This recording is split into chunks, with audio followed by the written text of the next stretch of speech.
Jason Lee Podcast.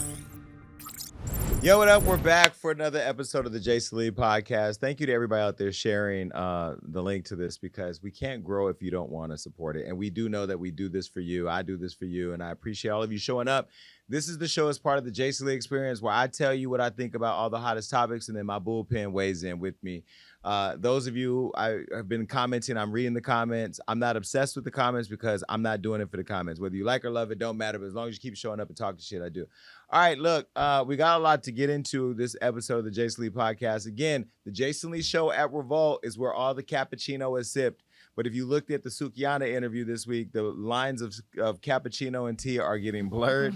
I'm getting a little off brand, but we're doing the best we can. But if you look over there at the Jason Lee Show, that's where we're having conversations and playing fun, messy games. Over here, I'm giving you my opinion on everything related to culture, pop culture, and politics, and all the fuck shit that your favorite person is doing that they're going to blame me once I tell you about it. All right? All right. Well, this past week, what have I been doing? As you all know, Floyd Mayweather's assistant, who's a good friend of mine, good friend of Hollywood Unlocked, part of a big support system over here, passed away about a month ago. My father died about a month ago, and then she died right after. But I've been struggling with grief. You know, I have my own issues with mortality. The fact of the matter is that time is not always on your side. And there have been so many young people dying, whether it be from COVID, suicide, guns, fight. Like, there's just so much happening that I won't lie. When COVID happened, I fell into a depression dealing with Facebook. Facebook was like a cemetery. Every day I went there, somebody died. And then there was the whole thing of whether or not you should get the vaccination. And for a long time, I had a fake vaccine card because I thought the government was trying to kill us. And then I ended up going to get vaccinated because I had to go on Wild 'N Out. MTV required it. And then I got to MTV and they didn't even look for it, which I was mad. So if anything does happen related to COVID, I'm blaming Viacom CBS.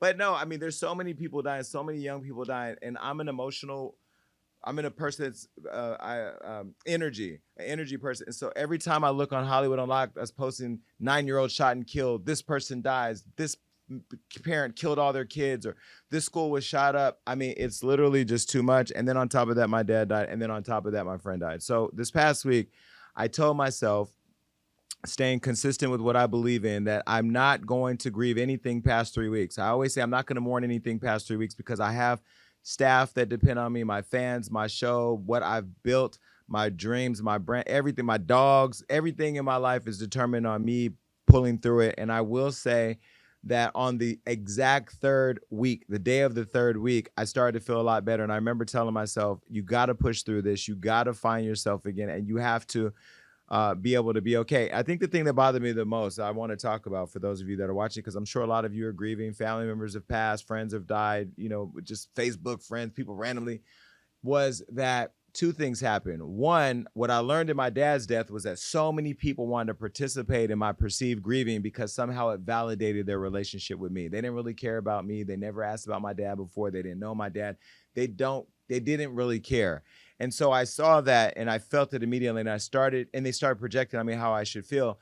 And I didn't feel anything from his death, and that's no shade. It's just I had closure. I wasn't mad at him. I didn't hate him. I had love for him as a father who brought me in the world, but I let it go a long time ago. And so when he died, it's just the relationship was already dead to me. So it's just his body left Earth, you know? So I didn't really feel that. But when Kitchie died, somebody I had just talked to a couple of days before, she had just posted, her last post on social media was how she was grateful that I took the time to check on her.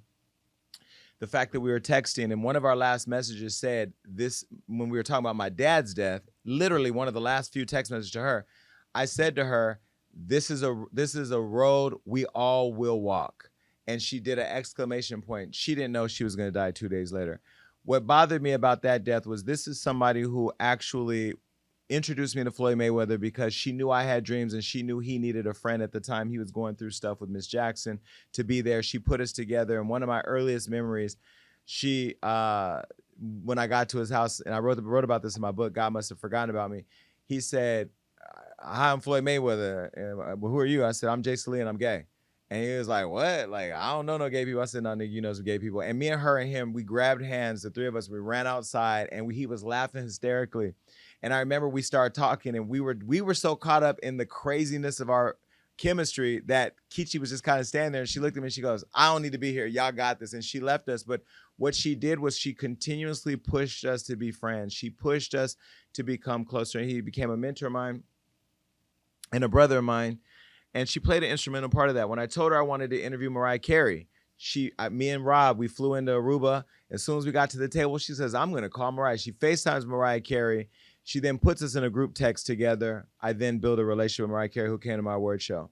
When we were in Miami, and I said, oh my God, I love The Weeknd. We're at our hotel. We're playing The Weeknd. She's like, he has a party this weekend if you want to go. I'm like, he's going to put me out. There's no way. Like, I get kicked out of parties now because Drake, y'all had me kicked out of Drake's party. That was Tristan Thompson, his bitch ass. But anyway, I said, oh, he's going to kick me out. So we go to The Weeknd's party, and The Weeknd sees me, and he walks over. He's like, Jason Lee, I'm a fan of yours. And then and then we exchanged numbers, and we became friends. And then now, when I'm on The Breakfast Club, he will see it and text me, oh, you did a great job, or he'll like stuff to show me his support. And The Weeknd is a very private person. And so, this past 3 weeks has been hard, not just because of my own grieving, my own issues with mortality, but it was the fact that I hadn't set boundaries with people. People who I've shown a lot of love for didn't show up for me, so I had to cut those people off. And then when I'm talking to the Mariahs or the Weeknds or the Gayle Kings or the people that Kitchie personally touched, they're grieving. And then to see Floyd be so emotional and grieving, and the entire team that she's introduced me to, the Money team is lots of people. It's Floyd's kids. It's, the housekeepers. It's the drivers. It's the pilots. It's everybody, to be around all that sadness. I hadn't been around that sadness in a long time. That level of sadness where everybody in your world is sad about a person leaving too soon. She was 49. I'm 45. So you start to think about how many more birthdays you have. And then I think the thing that bothered me the most, two things. The world is fake as fuck. To watch how many people posted how much they loved her when I know she died feeling not valued. To see how many people try to act like they were her friend when I know she didn't feel like you liked her. To see how many people want to check on Floyd through me because you can't get to him when really, Floyd is not checking for you.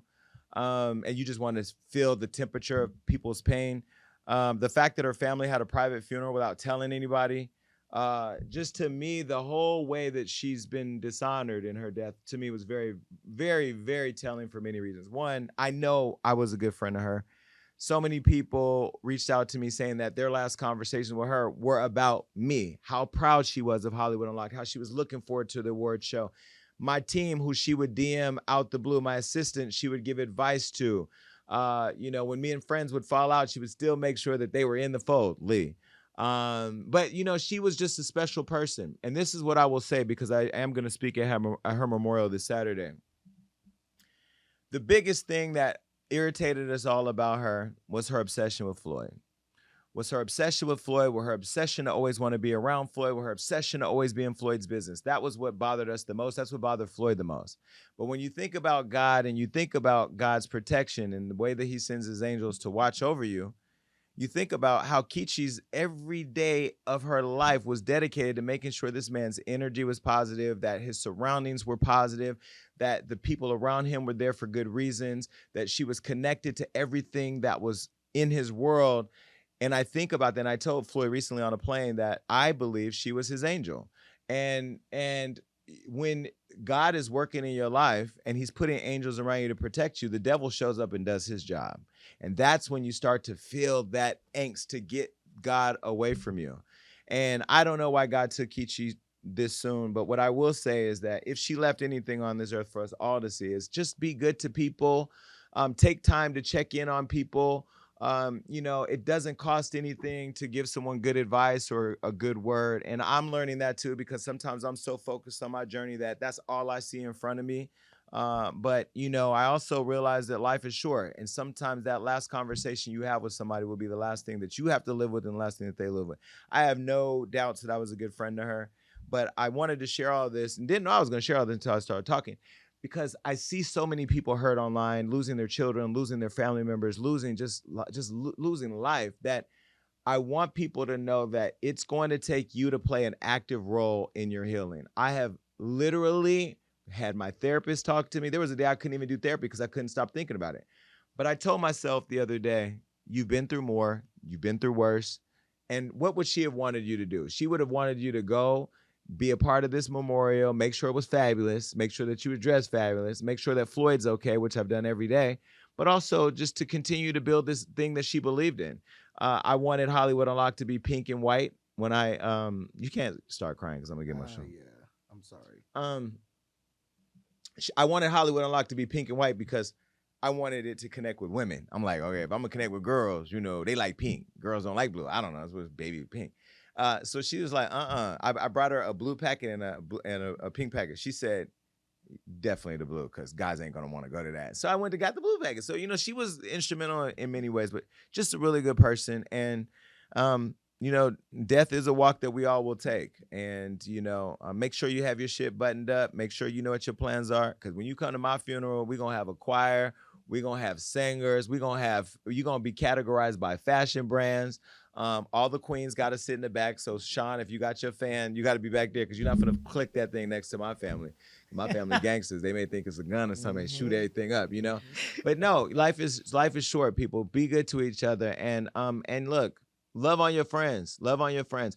To the friends that weren't there for me, I thank you. I thank you for showing me who you were, because sometimes we get caught up in life and we get caught up in our day-to-day tasks that we don't take stock of who's really there for us. And it wasn't until I went through this that I was able to see the importance of boundary setting. I thought I had boundaries before, but baby, my boundaries got barbed wire fences, electrocution notices, and vacancy plans. So anyway, that's that. That felt good. Yeah, that was a lot.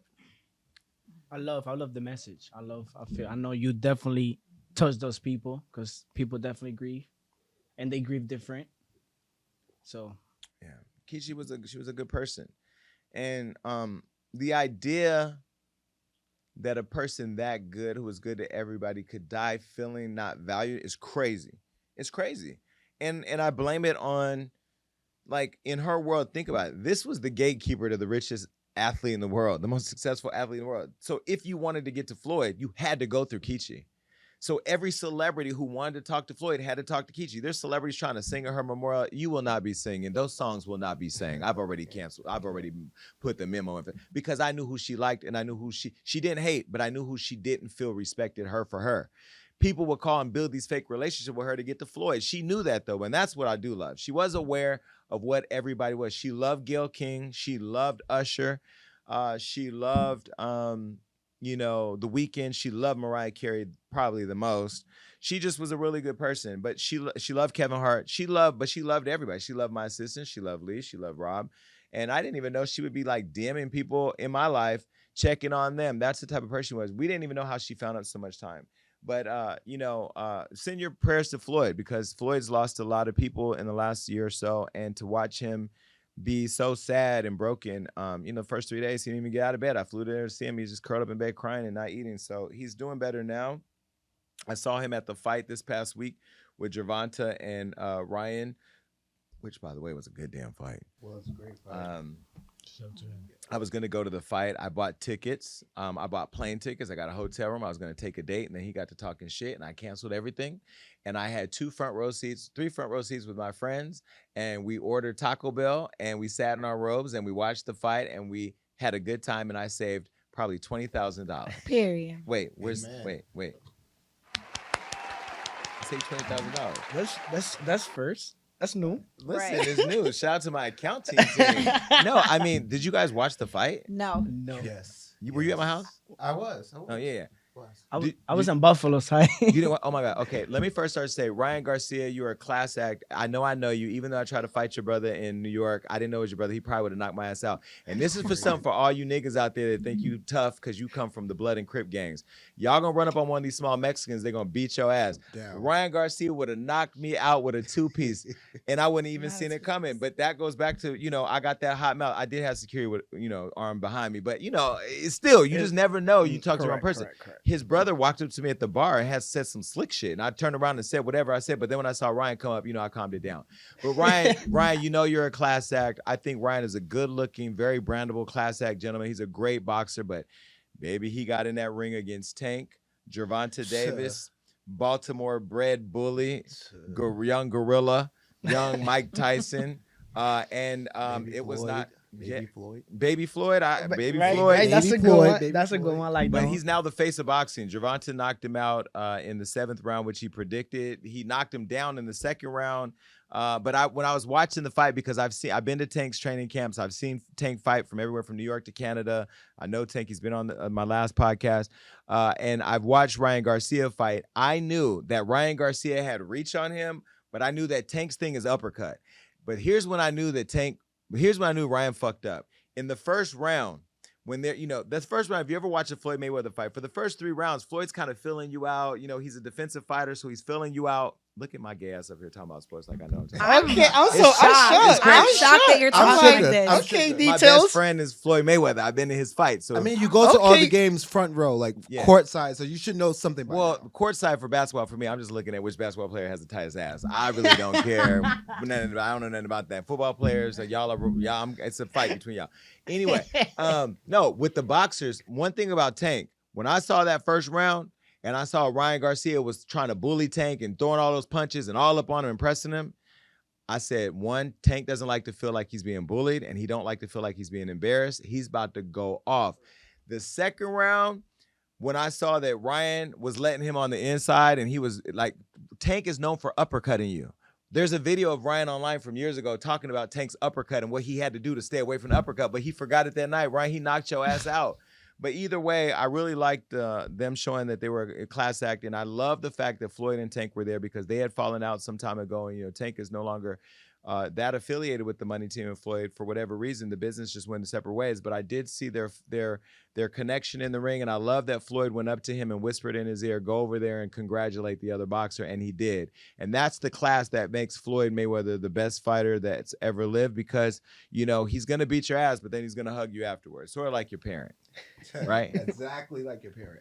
Did you put money on the fight though? Do you do that? No. I mean, I knew Tank was gonna. I put it on social media. I knew Tank was gonna win. I could have won an extra, but like, what? I'm gonna put 100,000 on Tank and then win 25. Like, I don't know. I guess it's 25,000. It's close. I don't know. You got 125. Right. Yeah, but no, I didn't Nah, bet it's not anyway. worth it. It's That not could have worth been the it. 25 that you're trying to save. Oh, no. That part. Negative 125. That part, yeah. I'm not a gambling person. I play the lottery. I buy like 1,000 tickets. I lose. He buys You play the lottery? He buys 1,000. I go and buy them 1,000. Right. That's just greedy. You're Ticket? very rich. at No. this point. You don't have One to do day he that. spent 3,000. Excuse me.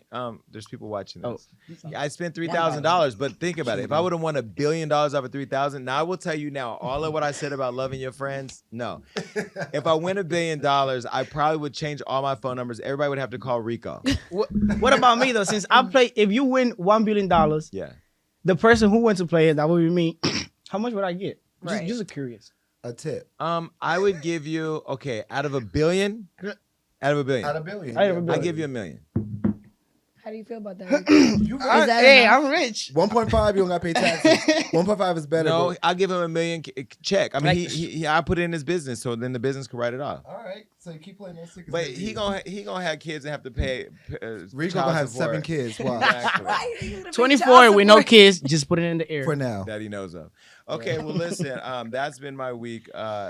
Lots going on. Shout out to Ryan and to Gervonta for a very entertaining fight. Tank, congratulations on becoming the face of boxing. I don't know anybody else that can beat Tank at this point.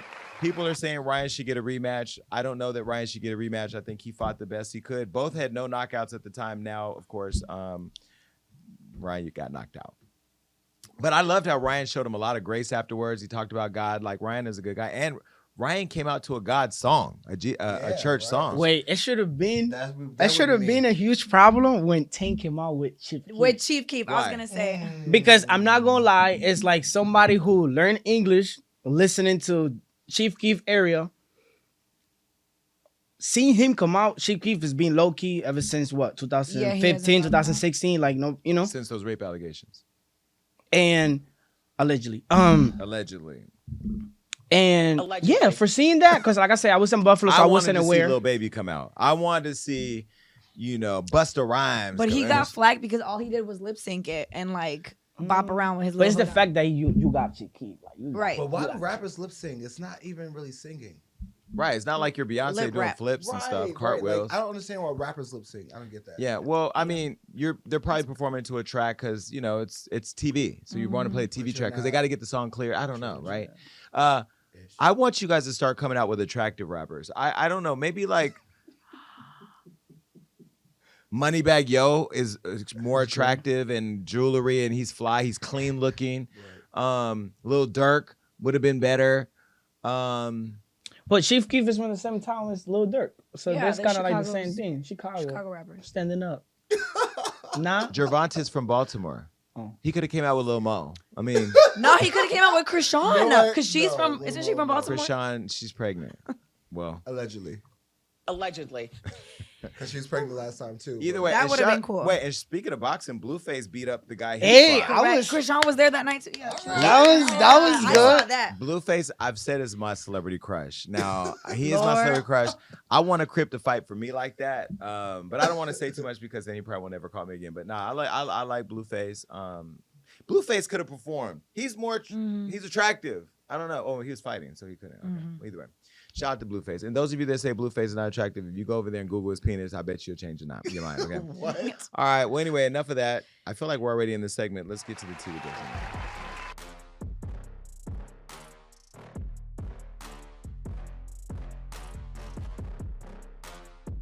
Now listen, I keep telling y'all that being owned by other people, networks, and all that is not the way to go. That's why I'm big on promoting Black ownership. And I know I'm gonna go down as an icon later, but y'all not gonna give me my flowers yet.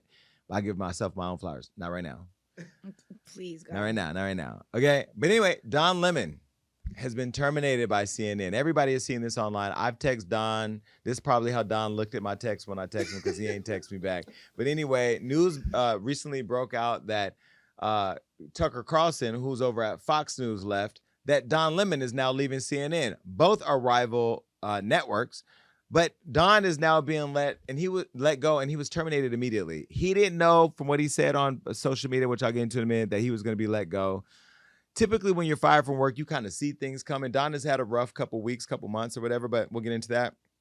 Now, before we get into Don and his termination, let's talk about Fox, because they haven't revealed why they fired Tucker Carlson. Now, a lot of people are, coming up with their conspiracy theories and accusations as to why it happened.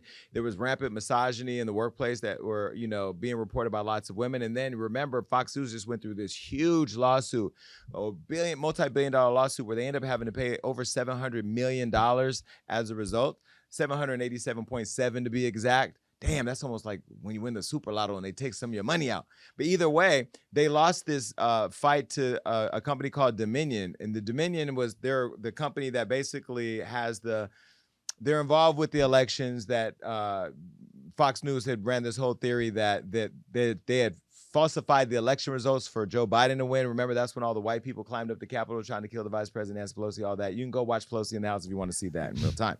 Well, either way, they were brought into another lawsuit by a former producer named Abby Grossberry. Now, Abby worked on Tucker's show, and she sued Tucker, saying in Fox News, alleging that he and his producer, Justin Wells, displayed rampant misogyny and anti-Semitism in the workplace.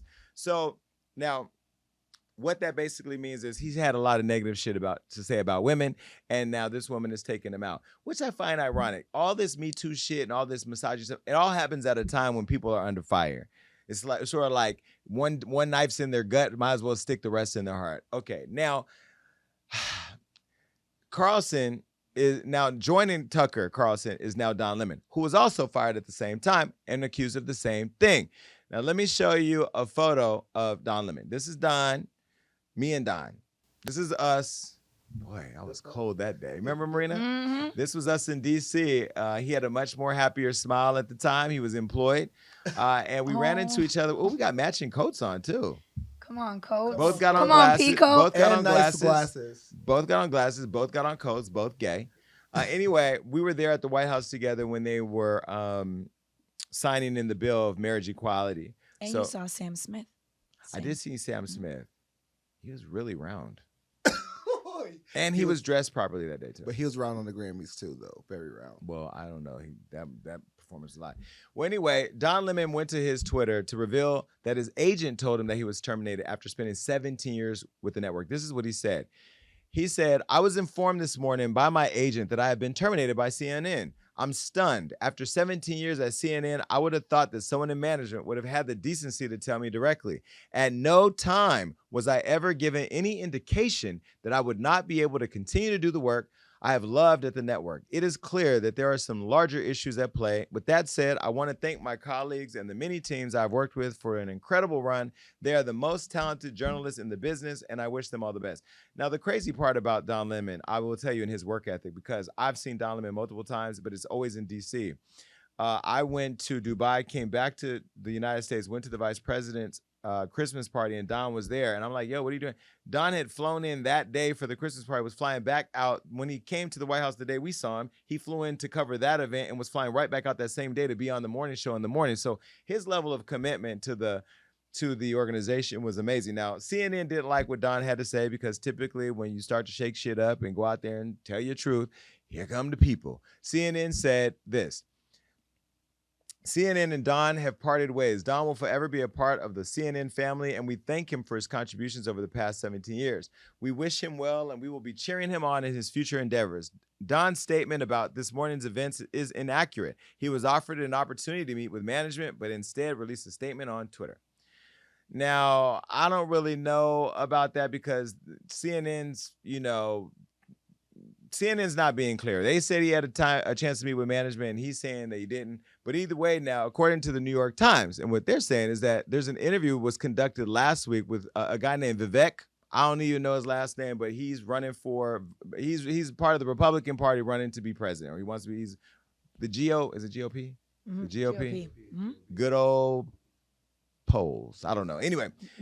This guy named Vivek, he did an interview with Don Lemon over there, and his co-host Poppy was there, and listen, this is what happened. There are a whole plethora of reasons that for the Civil War. With due respect, I find your explanation reductive and actually insulting, including to Black Americans, to say that Black people today, compared to 1964, 1865, haven't made progress in part because of the freedoms we secured. And the Second Amendment was part of the way secured that freedom. I cannot keep a thought if you guys are talking to me in my ear. So hang on 1 second. So to say that Black people, say what you said again. Black people secured their freedoms after the Civil War, and is a historical fact, Don. Just study it. Only after their Second Amendment rights were secured. They were not secured their freedoms after the Civil War. That is not, you are discounting Reconstruction. You're discounting a whole host of things that happened after the Civil War when it comes to African Americans, including the whole reason that the Civil Rights Movement happened is because Black people did not secure their freedoms after the Civil War, and that things turned around. People tried to change the freedoms that were supposed to happen. And you know how they got it? They got their Second Amendment rights, and they actually got, the NRA played a big role in that. But today, Don, the NRA did not play a big role in that. They trained Black Americans how to use firearms. That's a lie. That's not. The NRA did not play a big role in that. This is just historical fact. But not historical fact. The part that I find, because you say it's historical fact. The part that I find insulting is when you say today Black Americans don't have those rights after we have gone through the civil rights revolution in this country. You are sitting here telling an African American about the rights and what you find insulting about the way I live, the skin I live in every day. Here's where you and I have the freedoms that Black and white that Black people don't have in this country, and that Black people do have. Well, here's where you and I have a different point of view. I think we should be able to express our views regardless of the color of our skin. We should have this debate without me regarding you as a Black man, but me regarding you as a fellow citizen. That's what I think we should do. Whatever ethnicity you are explaining to me. Whatever ethnicity about what it's like to be Black. Whatever ethnicity I'll tell you what I am. I'm an Indian American. I'm proud of it. But I think we should have this debate. Black, white, doesn't matter. I think we should have this on debate. The content of the ideas. You should do it in an honest way and in a fair way. And what you're doing is not an honest and fair way. Okay? We appreciate you coming on. With due respect, Don, I look forward to continuing that conversation. Thank you. Thank you. Thank you, Pop. We'll talk about China. Yes, let's talk about China. Next time you come back. Oh, thank you. Much to say on declaring independence from China. Okay. Something you can move on now, please. Thank you. Thank you. That was tough to watch. First of all, It was all a lie. let's start with that. Reactions. What do you guys think of that? That was spicy. It's just irritating as a Black person watch. Every African American in the world, we fought for the liberties of others. So you can't really contribute on this conversation in that way. Without us, there is no you.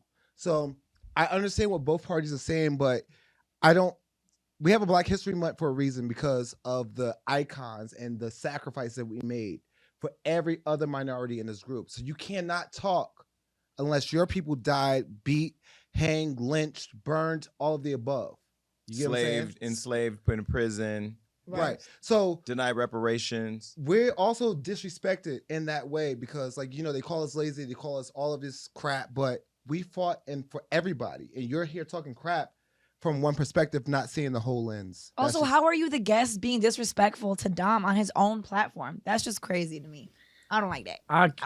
I'm Dominican, and there's no way that I could tell a black person. Like, I'm always trying to learn from cultures because they've been through stuff that I haven't, So it's crazy to see an Indian, like he said, trying to correct a black man from his history, from what he goes through, which that's what he said. Like, you can't tell me because I lived, Yeah. Well, there were a couple observations. One, CNN is now owned by a billionaire, a white man who they say is Republican. And so the culture, from what I understand and looking online and hearing from people around the business, is that the culture at CNN is changing, where it used to be a really far left liberal platform is now moving a little bit more towards the right. So that's that. Understand how media controls the minds of people, because you see what you see, and then unless you have real spirited dialogue like that, you don't know what's real or not. I saw him taking his earpiece out. Now that was called what's that? It's called rogue. No, what is that called? IFB. IFB. Tell everybody what an IFB is. An IFB, it goes in your ear and it's supposed to be low key, but it's for the executive producer, whoever, to talk to you and tell you like what to say. So basically, that means the executive producer, whoever's producing that show, was talking to Don. He just took it out. And probably telling him to stop, don't do this, don't interrupt. And Don took it out and said, stop talking so I can think.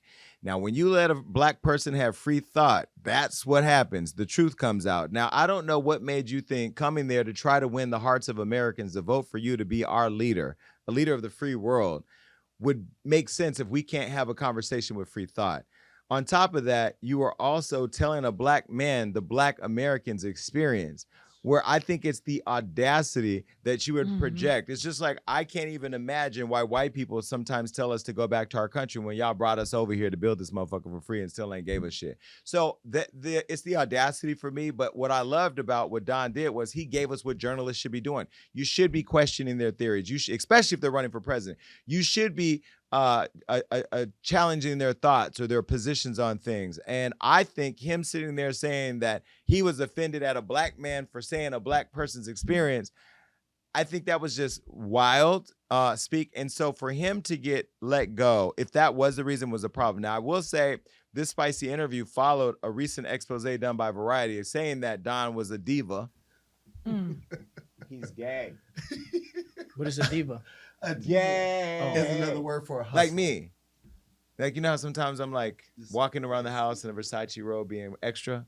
I'm a diva. That's a diva. Or Whatever. demanding things at that instant. Like, I won't do it unless Listen, like it is what it is. They say he was a diva. He's Don Lemon. He had the Don Lemon show. The show was in his name. He was a staple. 17 years, he earned the right to be a diva. They said the same about Whoopi Goldberg when she walked off the set at The View, when Bill O'Reilly was saying all the racist shit he was saying about Muslims being terrorists.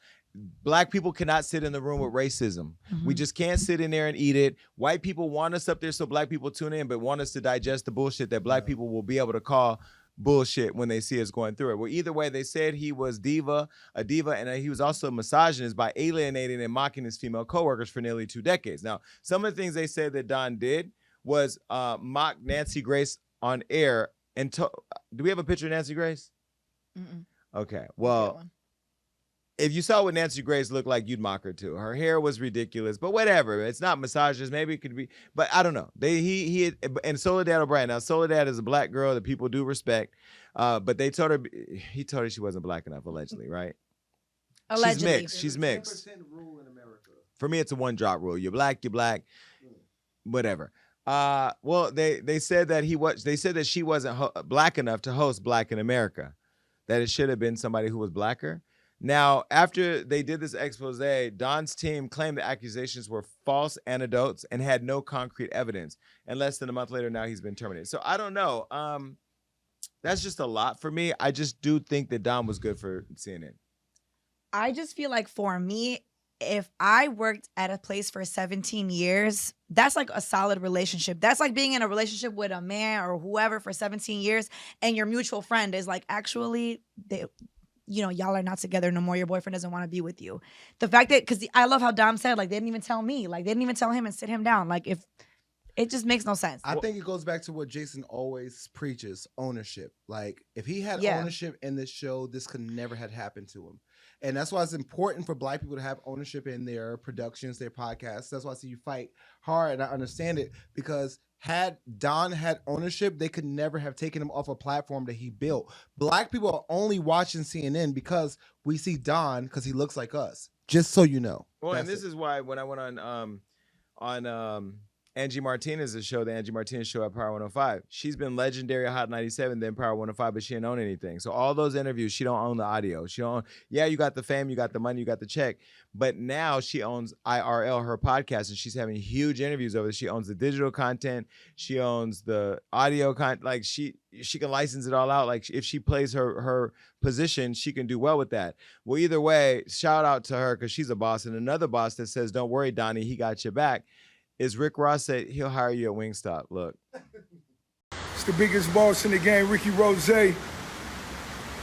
Just found out Don Lemon was terminated from CNN. Damn, Don.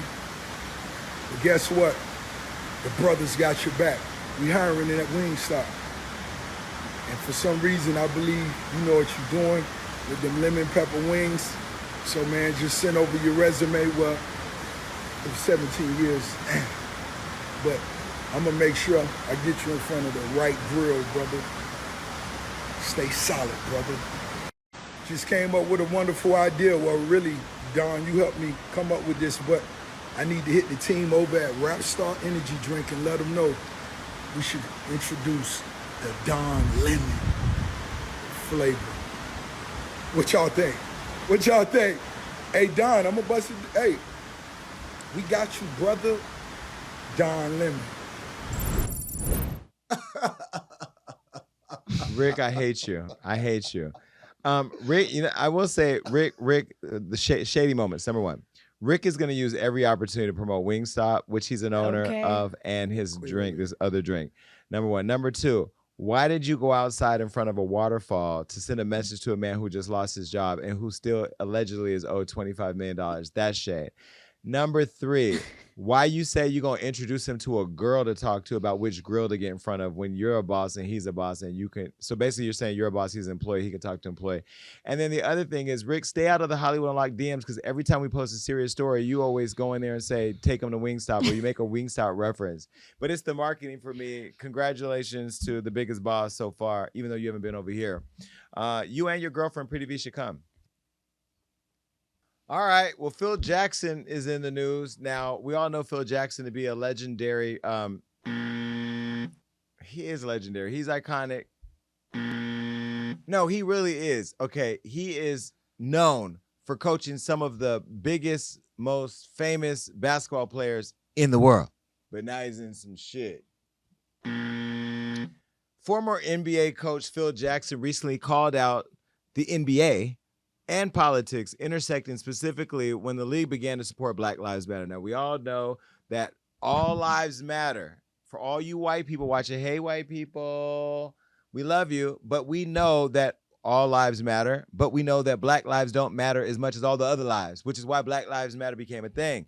And so that became a big movement where we know over in football, Donald Trump and all the masters who own all the black players and the black team people over there that play in the NFL, we know that they didn't want people kneeling and standing for that. Well, we know LeBron and all the other athletes in the NBA took a lot of pride in standing with Black Lives Matter over the whole movement in the past few years. Well, anyway, Phil Jackson, who's been around for a long time, he retired in 2011, and he's now back in the news. When he retired, he left with 11 championships between the Chicago Bulls and the LA Lakers. Here's some of the people that he coached, just so we know that this is the real GOAT. He had Kobe. He had Shaq. He had Michael Jordan.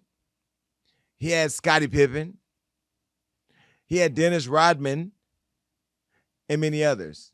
Shout out to Larsa, who had Pippen and Michael Jordan's son. Ouch. I mean, they had a lot in common. And her son now plays for Lakers. Anyway, hey, Larsa, it was a joke. Well, anyway, after his retirement in 2011, Phil recently spoke out with Rick Rubin and said that he hasn't watched the NBA game since 2020. Now, we all know during 2020, that was COVID. They were in a bubble. Everybody had to move to Orlando. You had to go through this intense screening. They didn't have audiences. So it kind of got weird. A lot of people who watched the NBA at the time of basketball just stopped watching. Well, Phil now is sharing why he stopped watching because that was the year, as we know, the NBA showed a lot of support for Black Lives Matter. This is what Phil said to Rick Rubin. Do you still watch a lot of basketball or No, I don't. Tell me about that. When and did you stop immediately from the time you stopped coaching? No, I didn't. I watched some of the game evolve and decided, and they went into the lockout year and they did something that was kind of wanky. They did a bubble down in Orlando, and all the teams that could qualify went down there and stayed down there. No audience. And they had things on their back like, Justice, and I made a little funny thing like, Justice just went to the basket and Equal Opportunity just knocked him down. And somebody had another name for a guy who has jersey in the back of a jersey, had some other slogan. So my grandkids thought that was pretty funny to play up those names. So I couldn't watch that. And then Lakers won, actually. They won that year. And do you feel like it just made little of the game, like it made it like a sideshow? What do you think it was that turned you off? Well, it was they even had slogans on the floor, on the baseline. It was catering. It was trying to cater to an audience or trying to bring a certain audience into play.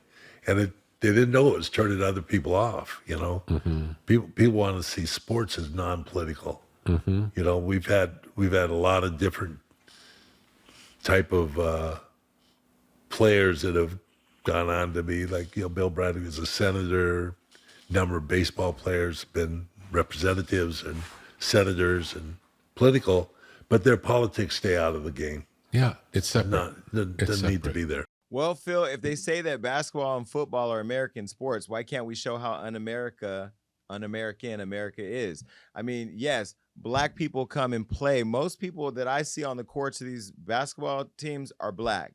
Most of the people you're recruiting out of the schools are Black or Spanish, or they're people that have melanin in their skin. Most of the people who are there at watching the show, there's a lot of Black people, Black families, people on dates, Black kids, and there are Black kids who are looking to their favorite basketball players who are more than just an animal that you've purchased at the highest price to run a basketball down the court, right? Some of these young Black kids sitting at home, the way Oprah looked at Diana Ross, the way that some kids are looking at Magic Johnson or Michael Jordan, are looking at them as being superstars or people that they could actually become. So the fact that you look at them as mules, that's your choice, but that's what slave owners do. That's what people who are a product of slave ownership do. We don't have that privilege because we've been on the other end of that.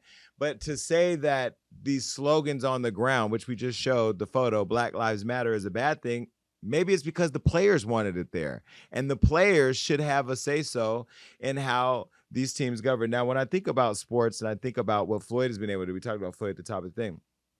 Floyd, in one of our interviews, had said that when he became rich was after, he had done, he had fought a fight and made $750,000, and then he went on and did 2 fights or 3 fights and made $750 million. And the difference was going from being a fighter, being promoted by somebody else, to becoming the actual promoter and owner. And that was the power of ownership. He also was the one who was in charge of his deal. He got money from every end of it. So when you think about the players who are playing these sports, you all are literally traded. That's what they did to slaves. You're traded by the owners. You literally are. And if you have no free thought or no free opinion, if you can't be educated, you're a slave. And so when you start to really unpack what it really is, you don't want people to show up with education or information. You don't want the audience to become educated back home by their favorite player that raised an issue that can create unrest around the country. Because if LeBron James goes out and speaks against racism, you're going to have the news pick it up and everybody around the world is going to hear it. And he said something else very interesting. My grandkids really like the slogans. It's because the younger people get it. They're not threatened by you losing the fight to keep a group of people enslaved mentally or physically or financially. And so, yeah, I think it's a test of times. You're old, you're washed up, you're no longer, to me, I think you lose your legendary status when you sound this stupid. They say never meet your heroes. And I feel like this is just Phil Jackson reminding us he's a white man born in 1945. Exactly. Crazy. And that these people are nothing but modern day remarketed slaves to them. Yeah. And then Oz Colors people is the one who making the sport shit. Right. I mean, nobody's gonna show up. Okay, let me say this. When you go to the Lakers, if LeBron's not playing, you're already upset. Now, if some of the other players who are star players like Anthony Davis are not there, you're going to be upset. When Kobe was there, if Kobe or Shaq, when they were playing together, were not there, people did not want to see those games. The difference between Kobe being on the court and Shaq not being the difference between Kobe and Shaq not being on the court is the Clippers. You go watch the Clippers. No shade to the Clippers. It's just you're not the Lakers. So, I'm just really disappointed. When you say don't meet your favorite stars, I will remember the night that we met Rihanna for the first time together. After I had my moment and she gave me everything I wanted, I looked at her, I said, I'm out. And she goes, where are you going? Why you don't want to get a drink? You want to hang out? And I said, no, because I don't want you to let me down. I want you to be what you are right now. I want you to be that. And she's been consistently the same since then. But when I think about that, yeah, I met Lauryn Hill and I've told the story several times. She was really disrespectful to me. She was everything I thought about Lauryn Hill was like out the window. I never heard that story. And I no longer, well, I'll tell you off camera. It was a lie. Lauryn Hill was my most disappointing celebrity experience. But, it is what it is. Phil, I'm disappointed in you because a lot of people have upheld you as one of the greatest coaches of all times. You've had some of the biggest, brightest stars, as part of your coaching experience. Then to say something so stupid like that, it just, again, it showed that maybe there's more under that hood. No pun intended. Which hood? The white hood? Well, anyway, moving on.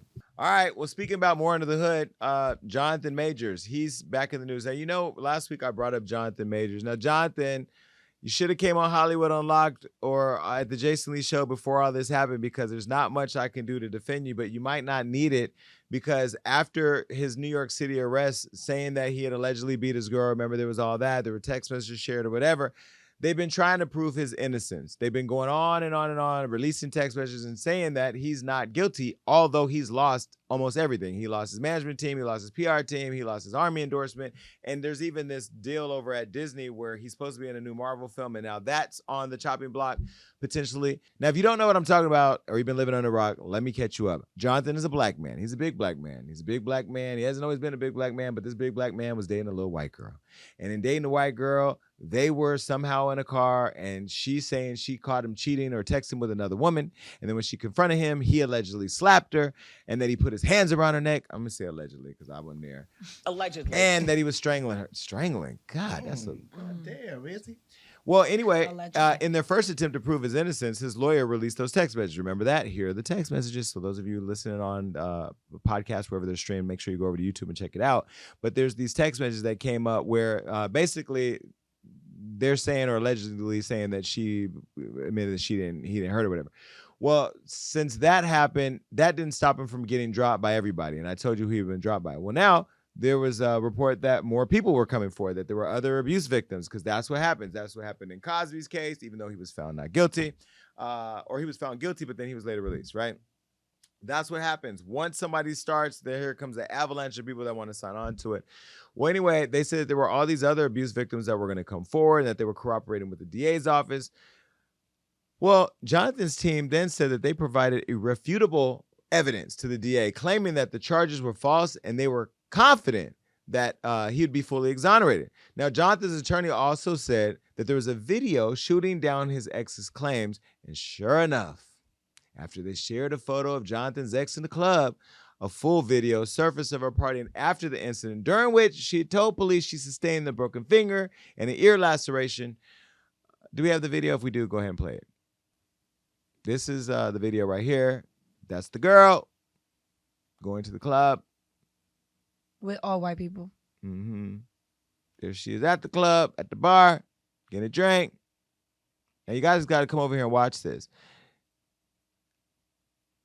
She's still there chilling. She doesn't seem to be in distress. She's talking to the bartender. I don't know how long this video goes, but we're going to keep playing. I'm going to keep talking. She's laughing. She's enjoying herself. She's probably saying, I got that nigga. Mm-hmm. She's still there. She with her homegirl. She's like, girl, we finna get these drinks. Put it on his card. Mm-hmm. Yep. They said that's his card for real. That's what Did they say that? Yeah. Allegedly, that's his card. Ooh, allegedly. Allegedly. Run it up. City girls, city girls. You had CARESHA already. Right. Bitch, you tried it. Well, anyway, the video goes on and on and on. You can go check it out. Now, they're saying that she's allegedly using her injured right hand to go through a stack of credit cards in order to pay for an $800 bottle of champagne, which was put on Jonathan's card. So I don't know. I mean, look, on one hand, I really hate saying that a woman is lying when we don't know all the facts. Yes, she was in the video having drinks after this alleged incident happened, but I've been in a fight and gone right in to get another drink. When you're drunk, you want to keep getting drunk, okay? Am I supposed to be sad after you strangle me? You strangle me. Wipe the tears away and go get that 1942. I don't know. I'm not going to defend Jonathan Majors. From what I've heard, the videos that are circulating are somehow being used to discredit her. But remember, Tory Lanez did a whole bunch of attempts to discredit Megan Thee Stallion, and he was found guilty ultimately. I don't want to move fast to say that she's wrong. I will say again, I'll double down. If she's lying, she should go to prison for that. If he's lying, he deserves to go back to the Chick-fil-A. I said that in the last show. But I also think that, you know, we live in a world now where everybody has a cell phone. There's a camera everywhere, and the community is going to rush you to judgment before you get to go before a jury. So I don't know. Y'all think he's guilty?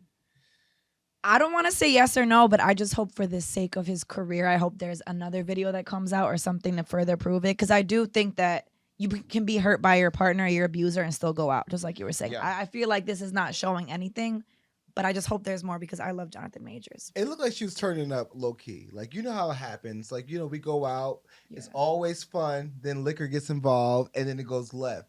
I feel like you could see, we have the receipts, right? She's ordering it up. She's charging this man's card. Allegedly. No, well, I mean, the receipts she are charged there. the card. She charging that. She running it up. So at the end of the day, like, I think that sometimes when liquor gets involved, people get a little crazy. So I think that a little liquor got involved. Then once she's sobered up, she's like, oh shit, my bag is involved. Now, see, this is the problem I have with people. See how he create a whole storyline? He created You a whole don't know if that video is from before or after. But I'm telling you what I saw. Hold on. That was happened after the fight, allegedly, is what they're saying. But the point is that I don't know that that's enough to tell me that he didn't do it. I'm not going to just say the black man is innocent, the white girl is wrong, because the race shouldn't necessarily determine whether or not a person is guilty or not. However, in this country and in the world, we've seen that white women who fetishize over black penises and black men have put black men in prison for things that they haven't done. And we're not saying this about anybody from Croatia who has a black man. Not anybody in particular. Because again, I'm a product of being mixed race, right? My mother was sleeping with a black man who was with a black woman. But either way, whatever. I don't want to bring my issues into it. My mom is, my father are dead. Okay, but no, go ahead, Maria. I was just going to say, I feel like it's race gets involved, especially now because Amber Heard was on trial, bit someone's finger off, shit in someone's bed, and she's still, y'all didn't see that? No. Continue. Okay, well, look it up. She did all of that, and DC is still letting her be in Aquaman. Like, she's still gonna be in this movie, but Jonathan's getting dragged, and this stuff's not even. That's because he's black. That part. Well, couple things. One, Johnny Depp was not black. So there's not a race issue between the two. Let me say this, because them showing this, I know what you're saying. He's being held guilty in a court of public opinion before he has his day in court. Yes. The difference between this and that is that we did not see him actually. Let me back up. We did not see Amber Heard. I'm trying to think. Let me think. Amber Heard, who was Johnny Depp's girl, who allegedly shit in the bed. Did we see shit in the bed? We did. That was just nasty. That's disgusting. Either way, yeah. I mean, race is an issue. Let's be real. Like, courts and prisons are created for people of color. I mean, we watched the 13th Amendment. Shout out to Ava DuVernay and all the people that made that over on Netflix. I think it's just unfortunate that he was a rising star that was on the tip of everybody's tongue, and now this will always be a cloud that follows him. Like, no matter, even if he is exonerated, he's still going to be held accountable for this. Like, you're still going to always be, when you walk in the room, that's the one that beat that white girl, allegedly. But I still want to say that I don't believe her being out drinking after the fact of claiming that she was choked by her boyfriend is a sign that she's not telling the truth. Right. Because she has his credit card. This could have not only been the first time they fought. They could have fought many times. Like, okay, Rico, you have a credit card of mine. We get in arguments all the time.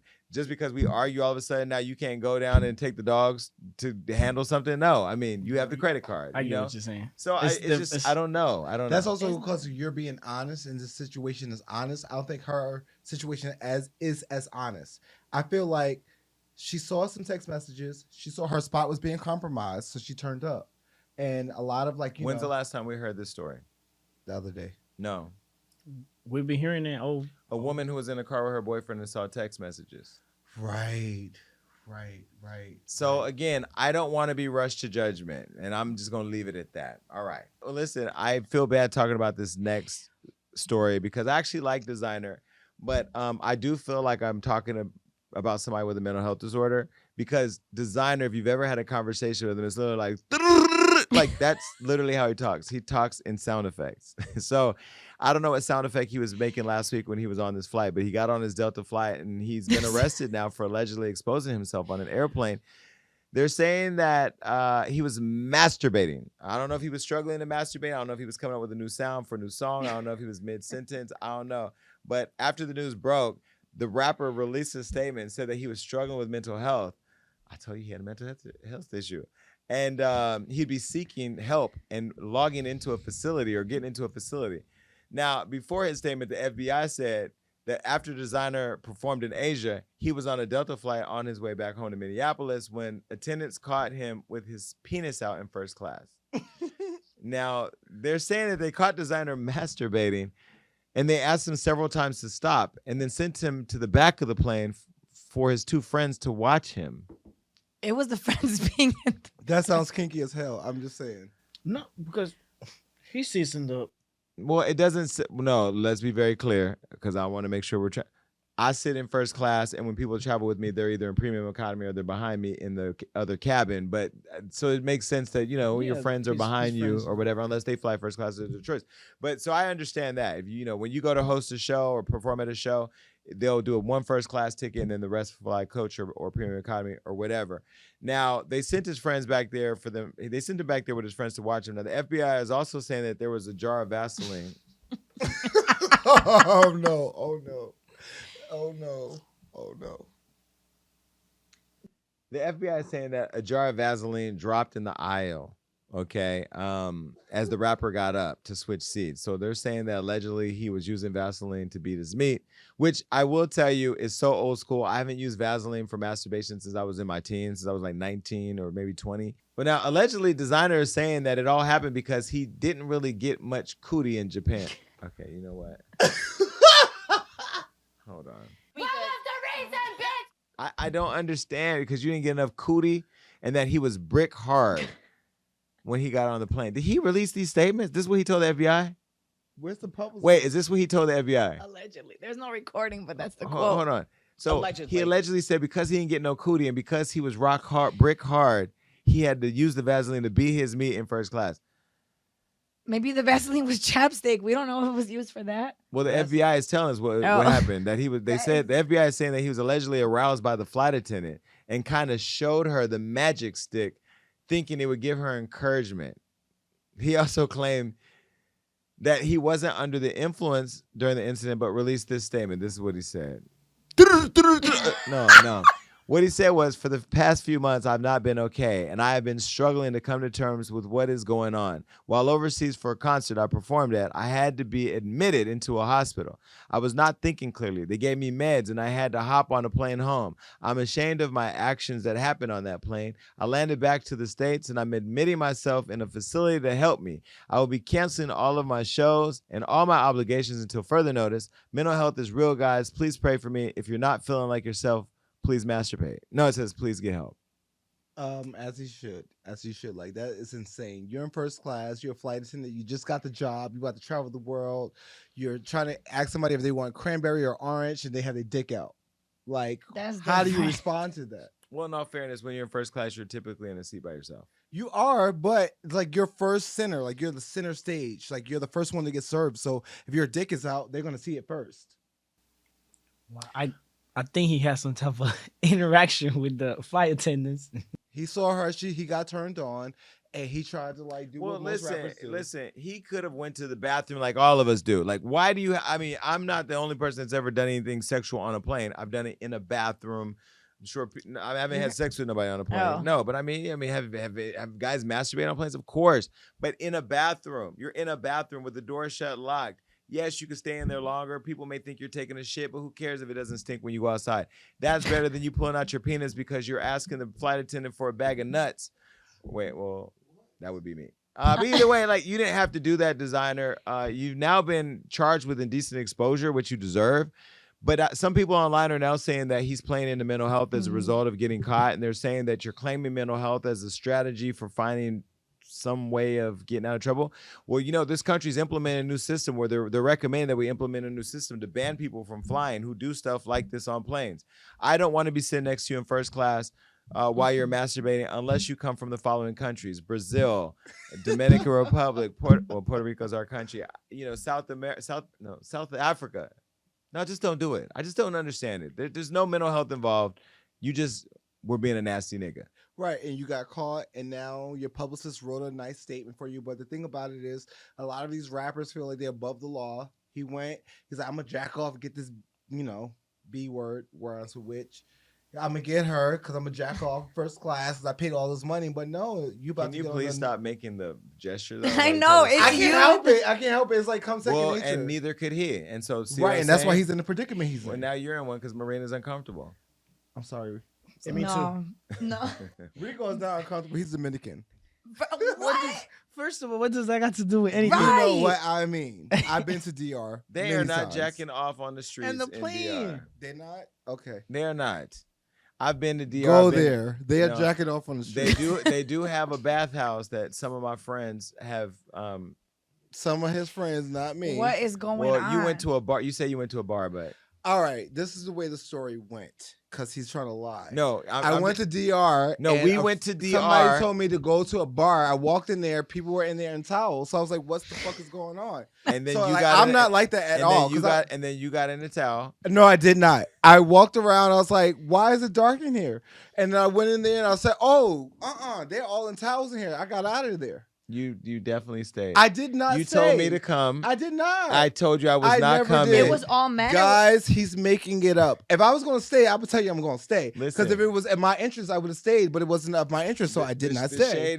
The shade is your friend set you up, told you to come by his job. They set me up because they saw me with you. It's like, oh, we got you. Do not put that on me because they did not invite me, nor would I have come. Because at the time I was too fat to be anywhere in just a towel. First of all, Jason, you are way more confident as a fat man than you are right now. First of all, so don't I call don't me hear fat. that lie. Okay, well, either way, shout out to Dominican Republic. Y'all got some good chicken, but it wasn't the chicken I was choking. And beans and rice. That he was. All right, anyway. Lies. Designer, lies. you need to design a better PR strategy because this one was not enough. You were shaking that snake on the plane. I'm saved and I'm on my way to heaven. Allegedly, because you don't know what people really go through. You really don't. Rico, shut the fuck up. Thank we you, know. Rico. He was... All I know is Minneapolis to Tokyo is a long ass flight, so his dick was probably out for a good long. Designer doesn't give me time. no shade to you, designer, but I wouldn't want to see it. Like I don't see it for you. Now I will tell you, there's a couple celebrities who I would be on. If you was on a plane shaking the snake from Japan, I wouldn't complain about. Like who? Not gonna say. Next topic. All right. We need boxing bells at this point because the gloves are off. Coi Leray and Latto are into it. Now, the craziest part about females in hip hop today, this is no shade towards you two specifically. This is literally just to this generation. A lot of you aren't that talented, and you're not going to last that long. You're literally one hit away from getting a Reynolds Rap award, right? Straight up nylon or fucking foil. I'm not saying this about these guys. I'm so tired of female rappers having so much beef these days. And, I'm sorry to say this, Latto, I love you. You know I do, regardless of what the internet is saying, because people are trying to make it seem like we don't like each other. Latto, there's so much hate coming your direction right now. I don't know what's happening. You need a head of media, a strategist to help you. And since you want to pay me, that's something you could actually pay me to do. This is really disappointing that now you are into it with Coi Leray. Now, I will say I'm going to take Latto's side in the end on this, but I'm not going to tell you that until I just did. Whatever. Here we go. Coi Leray. is no longer subbing Latto. She's directing all her shots directly at her. Last week, Latto name dropped Coi Leray in a new song, and Coi wasn't here for it. Now, in her song called Put It on the Floor, where Latto raps, smoking on that gas, big blunt as Coi Leray, bitches like to run their mouths, but I'm the type to run the fade. I don't rap. That's basically what she said. Now, Coi heard the lyrics and fired off a few tweets. This is what she said. Coi said, anybody that talk about my body wants my body like real bad. Little Miss Pressure. These bitches want to be like the niggas so bad. Y'all want to have rap beef so bad. She also said, Latto, bye. Here you go talking about my body. Please do not come on here and talk about nobody body. Like, seriously. Out of all things, laughing my ass off. Your blunt my size, laughing my ass off. This shit is never ending. There's a lot that goes on behind the scenes. Y'all don't be knowing the half of that shit that goes on this shit. But the main goal is icon shit. If it don't make me rich or better person, stay away. Is there more tweets? God. Maybe I overreacted. I don't know. At the end of the day, don't say my name for clicks and likes. Specifically, if we don't speak or communicate, I'm not a big blunt, small blunt. Don't compare me to nada. Mention bitches you actually beef with. Put it on the floor, but leave my name out the bullshit. Well, listen, Coi said a lot. Now, I will say, after having had a conversation with Coi, you know, on my last podcast, I told you that Coi Leray called me after I had the interview over on Don't Call Me White Girl, where I mentioned her not wanting to come on the Jason Lee show after I interviewed Blueface or Krishan, not knowing that she had beef with Krishan, that's because she's connected to Blueface. Well, either way, when she called me, the one thing that she did highlight that I said in the interview, when I said that I really do love her body and how she champions for smaller bodied women, I didn't know that that was offensive. And she did in the call make it clear that she was offended by that, or she thought that that was shade. Let me be very clear. I don't body shame women, whether they're Latto or they're Coi Leray. I think both are beautiful in their own right. I love how they both have confidence. Coi Leray is a beautiful girl. Her song, Girls Are Players Too, I love that energy that it creates. Everybody dance online. Coi Leray, I like her body, and I love what she stands for. I love when she went to Fashion Week and she showed her body through all that net or lace outfits that she was wearing. I think she's a pretty girl. I also think Latto, who's pulled up here, who is a thicker girl, is a beautiful, pretty, thick girl. Not both pretty because they're light skinned, both pretty because they're both pretty. So I don't even understand this. Now let's talk about Latto. Latto is a lyricist. She's one of the few female girls that actually knows how to fucking rap. We've seen it when she was on the reality show. We've seen her do freestyles where she threw my name in it, and we've seen her rap, and her music is good. It's good. But Latto has beef with other girls, as Coi Leray was saying. Her and Ice Spice are going at it on the low, subbing each other to death. Some would say every time Latto has something to say about Ice Spice plays a Nicki Minaj song. We all know that she just recently did a song with Nicki Minaj, which, by the way, is fire. You know, Ice Spice is eating the girls up. She's eating her up on TikTok. She's developed a really strong fan base, and Latto really doesn't have to have an identity. Nobody really seems to be gravitating towards a Latto fan base. I don't know what she calls those folks, whatever. But I also feel like there's a lot of jealousy that Latto gets because she's always under fire by somebody. At the same time, Latto buys into it and she feeds into it by responding and being negative instead of just moving forward. Now, Latto never once engaged with Coi's tweets. Instead, she took her performance at Coachella as a means of piecing it up. And this is actually the what went down there. Smoking on that gas blunt, big as Coi Leray. Yeah. Bitches like to run their mouth, but I'm the type to run a fade. Yeah. When your diamonds hit like this, you don't never see the shade. Got the key to my city, they gave me a holiday. Big Latto! You know what time it is. Hey, Coi, by the way, I love your body, baby. Now, I thought that was classy. I thought it was classy, and that's why I think that Latto, I said I was supporting Latto at the end of this, right? Yeah, I think that Latto, I think that was classy, a way of doing it. Put it in the music, you know, or put it in a performance. The social media shit gets tired, although, Latto, you do play on social media a lot. You do respond a lot. You have a lot to say, and I'm sure you feel a lot of the pressure of this fame is coming at you really fast. It's probably overwhelming. But she sent love to Coi, and what'd you think? I was not. I don't see why Coi was offended by that. I guess just the name drop. I feel like Coi, because she gets a lot of slack. Everyone thinks everyone's coming for her, but it was just a shout out. I don't know. I feel like it was a misunderstanding. Yeah. She probably didn't read the lyrics wrong. Because at the beginning, I'm not gonna lie, me who think Spanish, like, you know, Spanish is my first language, I will have to think it twice, like, you know, listen to the lyrics and be like, all right, was she trying to be cool or she trying to be nice? You know, because me. But like, for a person like her, I don't know. See, Latto's never going to come for bodies because she, like, you know, had procedures and stuff like that. So I don't think her intent was ever malicious, but I think it Because when you got beef, you got beef. When somebody says something, you got beef with them, it's like everything is 10 times higher. So I don't think Mulatto would definitely come It's for not Mulatto anymore. She dropped that. Remember, they came Latto, for her when she was Mulatto. Latto. I don't think Big Latto would ever come for Coi Leray's body because of what she's done. Yeah, let's just be very clear. Latto is not a mean-spirited person. Latto is not a hater to me. I don't see Latto being a hater. I don't see Latto being messy. I see Latto getting caught up in a lot of mess and being reactionary. I think both are very emotional people. I think Coi is very insecure. I think she has her own body insecurity issues that she's allowed social media to create that probably live in rent space in her head. So anytime anybody says anything, she's really sensitive to it, because I saw that with myself and I knew I was actually honoring her, at least trying to, in what I said.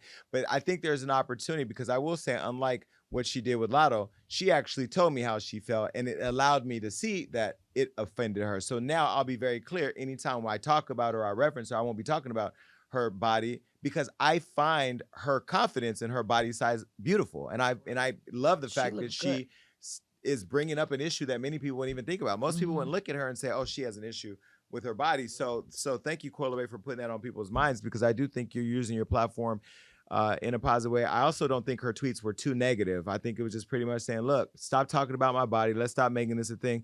The other thing I think people don't see is that when rappers and people in public places, like even me, say things, the fans get caught up in it. And if the fans start sending it to you so much that the fans drive a lot of the conflict and the fans drive the reaction that you saw. But I do want to say, Latto, the way that you handled that was classy. And I hope you guys talked offline, because I know y'all are big on the DMs. And I want to know why so many of you hate Latto. Like, the blogs hate Latto. The YouTubers are hating Latto. The rappers are coming after Latto. Ice Spice don't care for Latto. Nicki Minaj don't like Latto, allegedly. I mean, like, there's just so much negativity coming at Latto. Latto, I don't know what you're doing to react to it all, or to digest it or somehow flip it, but there's strategies to win here, and I hope that your team is helping you figure that out. All right, well, listen, Coi caught the shout out at the show. Can I use the bathroom really quick? I have to pee so bad. Right there, 10 seconds.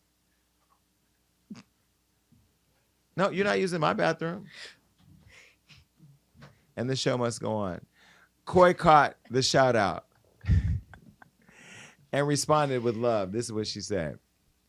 It was the diss record with my name on it that confused me. Much love to Latto. Appreciate the compliment.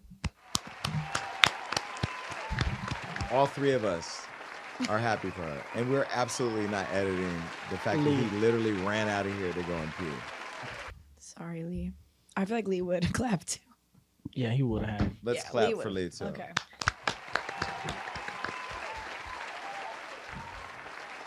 Well, listen, moving right along, Kim Kardashian. Okay. Her double died. So you can't laugh. This is her double. Anyway, her double died.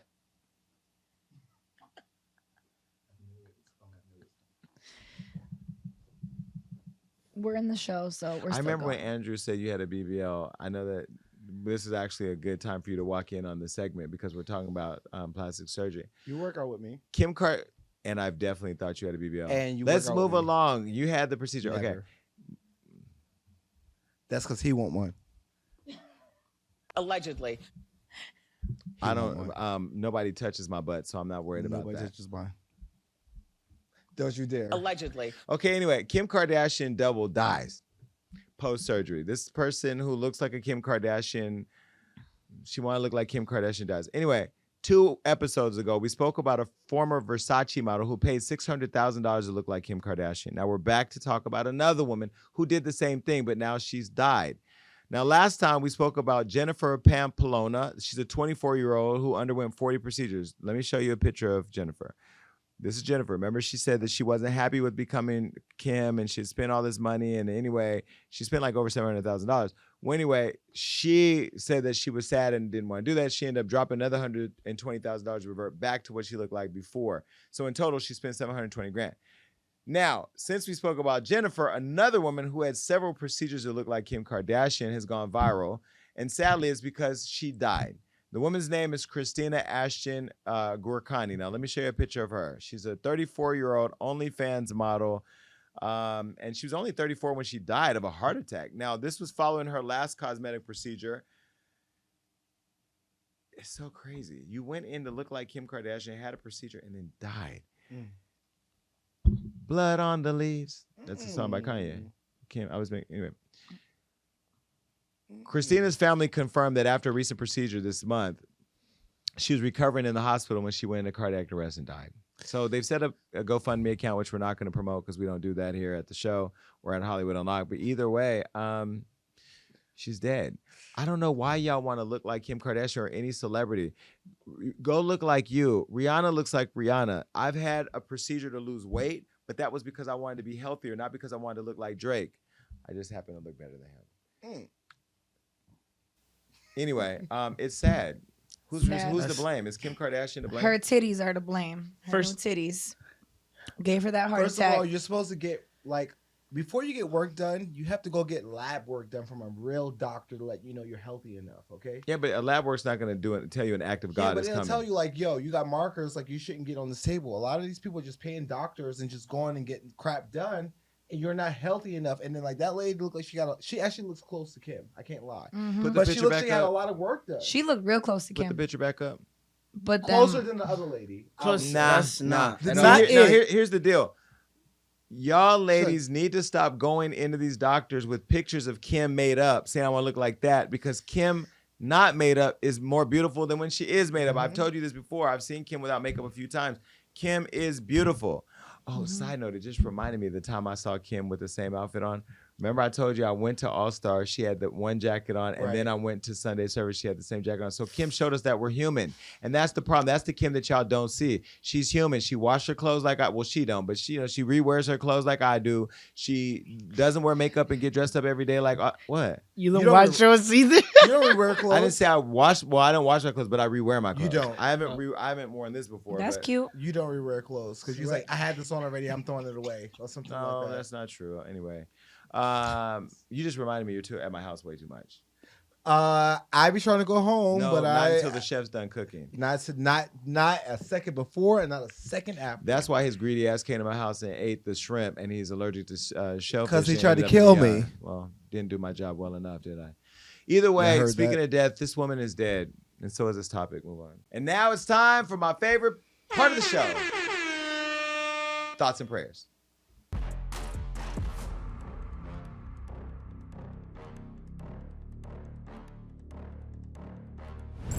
We often hear that politics run everything, from friendships to family affairs, and in Phil Jackson's case, politics ruin the NBA.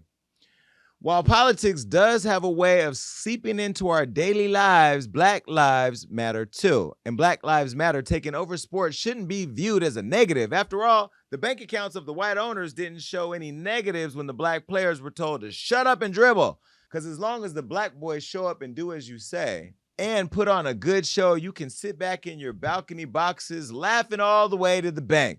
But Phil's actions aren't surprising to me, because just like Donald Trump's reaction to Don Lemon's CNN termination, after 17 years, they dropped Don like a hotcake. CNN got rid of the first and only Black cable news anchor in prime time.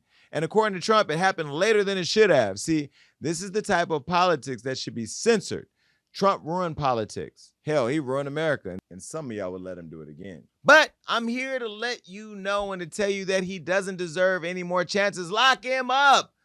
Y'all didn't even give Jonathan Majors a chance to prove his innocence before trying to lock him up. That's why his ex-white girlfriend is out there on video partying like a rock star, like she didn't just claim that she got beat up. And Phil Jackson wonders why Black Lives Matter took over sports and the rest of America. Bye, wig. Another thing I'm confused about is why Desiigner tried to use his designer first class seat to express his sexuality. I mean, this isn't to make light of the situation or in any way the crisis surrounding mental health, but it just goes to show that we may have more pressing issues to deal with in America besides complaining about racial injustice slogans painted on the basketball courts. If y'all just learn from these problems and listen to the objectives from these movements, you can take accountability, course correct, and then move forward like Coi Leray and Latto did. Who would have ever thought that we look to two rappers to teach us how to take accountability and make amends? Then again, hip-hop has always expressed political and social themes. Perhaps it's time to listen and make a move, America. But until y'all swallow, your pride and take full responsibility. We'll still be right here rooting for everybody black. That's a wrap. This is the show. Jesus, I got through that. You did that. And the flowers.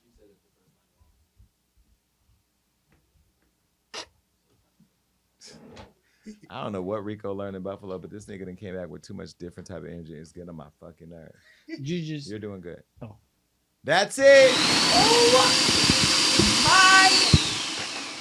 Never know when you're going to get your flowers, people. Never know. Make sure you're giving your flowers to your friends. That's it for this episode of the Jay Sleep Podcast. Until then, make sure to keep up with us on all social media. You can follow me over at Hollywood Unlocked or at the Jason Lee Show or on my own personal Instagram. And make sure that you stay tuned in because baby, my next guest on the Jason Lee Show over at Revolt is my network mate, Young Miami. Yes. I need to, where is that? I need it. Young Miami. Okay, so make sure you check it out. Now look, here's a teaser clip of this very, very educational, but yet messy interview. When G Herbo hit you back with that question, asked you about the baby, did you gag? I did. I was like, hold on, wait, 1 motherfucking minute. I did. It was cute. Okay, for those of you that have been living on rock, Diddy's with Young Miami, but they're open, but he had a baby. But the gag was you already knew about it. Mm-hmm. And the gag was I knew you knew about it. Well, how you knew? Because y'all were all on vacation together. You know what? I mean, you know, Hollywood Unlocked is St. Thomas Unlocked, St. Bart's Unlocked. That's Royal why Unlocked. that's why I really think that social media should mind their business because they really create narratives and and run with it. They run with it so far that they like fucking build a whole other community. I'd be like, oh shit, like. But this is how you know CARESHA's solid. And what I love about it was when they were creating that narrative, you weren't being sloppy out there trying to fix it for nobody. Yeah, no, I ain't doing that. I ain't clearing up nothing. It is like whatever you think is what you think, because I know the real. Well, I know the real too because I had over an hour with her, and you're gonna know the real next Tuesday. Make sure you check it out. But it also streams on Monday for those of you that want to hear it early. Everywhere that podcast streams, where this podcast streams, make sure that you're streaming our show, sharing it. We're also now over at SoundCloud and everywhere podcasts are streamed. And don't forget, we got merch dropping May 8th, so you can go over to HollywoodUnlocked.com/shop. They got the jackets right here, and I'm going to show you what else we got. Take a look.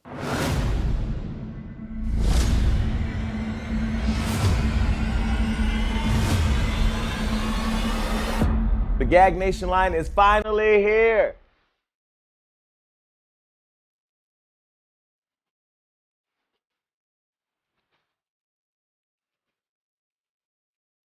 So you know when somebody tells me that I can't do something, what am I going to do? I'm going to do it.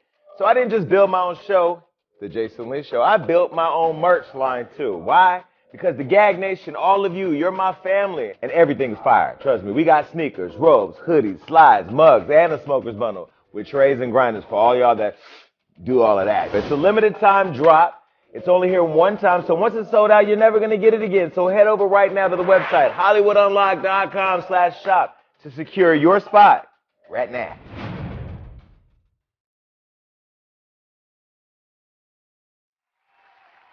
Shout out to all my friends who model. Shout out to Sean, a.k.a. Super Nerd, for design. Shout out to Rob, whoever saw it. Shout out to Sky and Takara for modeling in that as well. Go and check it out now. Once it's sold out, it's gone unless I make a lot of money and decide to order more. You know, it's never really gone. By the way, y'all do realize every time they say it's going to sell out, they literally keep more for y'all to buy. But anyway, once this is done, it's gone. Like it's gone. Anyway, you also asked how you could stay in touch with me. Make sure you do that by texting me right now at 310-388-6463. That's how you could text me and stay in touch. Make sure you're subscribing to the YouTube channel. Make sure you're subscribing to our podcast. Make sure you're subscribing to our email alerts by going to HollywoodUnlocked.com and setting up for the newsletter that comes out every day. And I got another 2 shows coming. 3 shows. Actually, 3, because there's the radio show. There's the reality show, and then there's the After Dark show. We're building over here. Until then, I just got tired thinking about it all. Bye. Network vibes. The Jason Lee Podcast.